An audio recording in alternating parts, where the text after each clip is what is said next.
Hi, my name is Mike Cassell. I'm about to turn 31 years old, and I have a high functioning autistic spectrum disorder. Okay, so growing up, did you go to public school or private school? Mostly private, but both.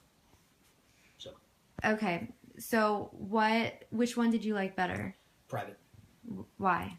More individual attention, easier to make friends, and it was easier for me to learn in a smaller classroom setting.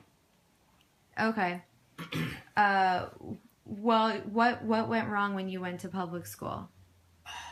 Not as much individual attention, so it was harder for the teachers to cater to my basic needs. Not everybody learns the same way. Right. Also, it's bigger. There's more people, and as somebody, I'm more socially awkward. My social skills aren't great, and since I stand out like a sore thumb at times, I had to face a big problem with bullying, and it seemed like a lot of times like the school system just didn't really care. Yeah, So, that can be hard. mhm. Um, ha- okay, so that's the school setting. How have you felt like your autism has affected you with your job experience, with professional experience? Yeah, it has in a lot of ways. Like I said, I don't have the best people skills, so a lot of times I come off as being eccentric or unprofessional when I really don't mean to. And for the most part, I mean, it's not always tough for me to keep jobs. I've kept most of the jobs I've had, and I have a couple of good jobs right now. But there have been instances where the customer or the clientele or somebody would complain that I seemed off or that I said something off color when I really didn't mean it to be that way. Can you give me a specific example? Well, I mean, I just about a week ago, my boss was he's not the most professional guy, but he was making a comment about how I'm not in touch with reality, and the customers think I'm a space cadet and this and that. And I mean, I really didn't care because I've heard that my entire life anyway. Yeah. But Okay, are there any specific interests that you feel like you're more knowledgeable than other people, or any special interests or talents that you have? I wouldn't say anything. Based on my autistic spectrum disorder, no. Um, However, because of that, I look at things in a different sense. It's a lot easier for me to be analytical about certain things and absorb knowledge in a different way than most other people do. Yeah. I have depending on what it is, I get very absorbed into subject matter, and it's easier for me to just get addicted to just learning more and more and more about a particular topic or subject or interest. Anything in particular that you could, on the top of your head, you could talk? uh, Music, astrophysics. I mean, it depends. Plants, animals, nature. Yeah. Uh, Philosophy. Just whatever sparks the interest at the time.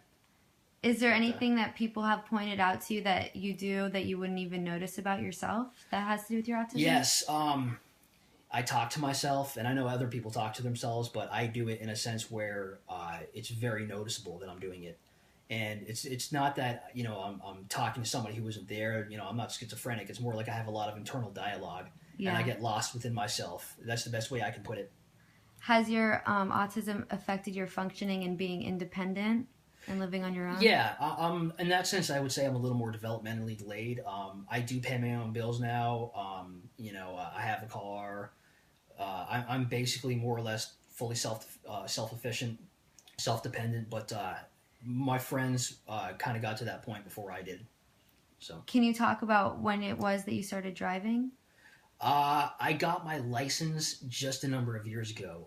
I'm about to turn 31. I think I was 24 when I got it. Got Yeah. my license. It took me a while because driving was overwhelming. It was an overwhelming task for me because there were so many rules, and I don't have the best attention span, so I had to pay attention to all these different things at once. And there's a lot of unwritten rules to driving too, and I'm very bad at just intuitively knowing what's to be expected of me without it being put in concrete. When it So comes to living by yourself, what was some struggles in the past that you faced?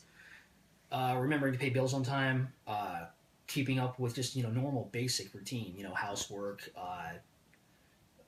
paying bills, running errands, you know, uh, having close contact with my landlady, letting her know what needs to be done, just very basic things that people take for granted, and those things are still tough, but at this point in my life, I basically have them down.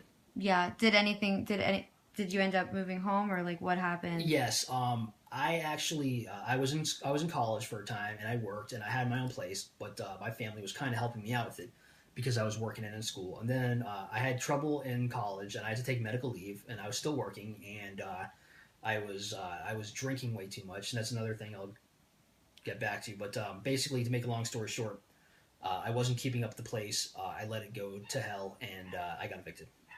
So And now you think you're living very successfully. You've kind of learned from what's going on. Do you think it's still kind of a struggle? it is. I wouldn't say I'm living very successfully, but I'm making it on my own. That's awesome, So, Mike. sorry.